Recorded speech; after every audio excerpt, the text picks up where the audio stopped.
குடிக்கிட்ட பாரு இதுவ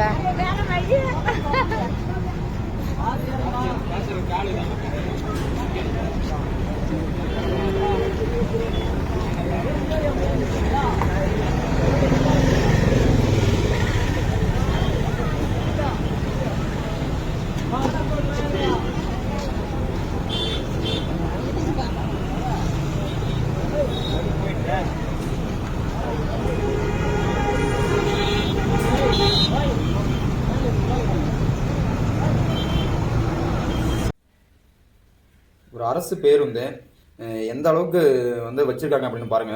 கீழே இருக்கிற ஒரு ஸ்டெப்பே காணும். குழந்தைங்க இறங்கணும்னா எப்படி இறங்குவாங்க, அதுக்கப்புறம் முதியவர்கள், வயதானவர்கள் இவங்கெல்லாம் எப்படி இறங்குவாங்க அப்படிங்கிறது உண்மையாலுமே தெரியல. எவ்வளோ கஷ்டமாக இருக்குது பாருங்க இந்த பேருந்து காட்சிகள் நம்ம வந்து பார்க்கும்போது. இதுவே வந்து ஒரு தனியார் பேருந்து அந்த மாதிரி ஏதாவது சின்னதாக ஒரு மிஸ்டேக் இருந்தாலும் கூட எல்லாரும் கூப்பிட்டு வச்சு ஆர்டிஓ வந்து 1002 ஃபைனை போட்டு எழுதி அந்த பஸ்ஸே உள்ள விடாம வெளியே விடாமல் பண்ணியிருப்பாங்க. இப்போ வந்து இந்த லட்சணத்தில் இந்த அரசு பேருந்து வந்து இருக்கும்போதே இதுக்கு வந்து சம்பந்தப்பட்ட அதிகாரிகள் வந்து யாருமே நடவடிக்கை எடுக்க இன்ன வரைக்கும் தயாராக இல்லை அப்படிங்கிற மாதிரி தோணுது.